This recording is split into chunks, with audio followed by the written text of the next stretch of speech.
ఎందుకు బాబు అంత మిడిసిపాటు? ఇందులో మిడిసిపాటేముంది?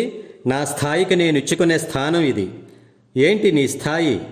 2+2 4 అని తెలిసినా పొరపాటున 5 వ్రాసినప్పుడు వెంటనే దానిని ఎరేజర్తో తుడిపి 4 అని వ్రాసి పాస్ అయి ఈరోజు ఈ స్థాయికి వచ్చావు. అప్పుడు ఎరేజర్ అనే రూపాయి వస్తువు లేకపోతే నీ పరిస్థితి ఏంటి? ఆ ఎరేజర్ని నీ గురువు అంటాను నేను. అంతేనా?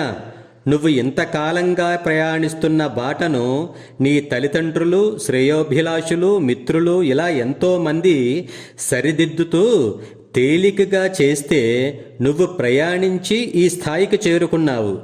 మరి కనీసం మనసులోనో మాటల్లోనో అయినా నీ స్థాయికి కారణం అయిన వాళ్ళు నీకు గుర్తున్నారా?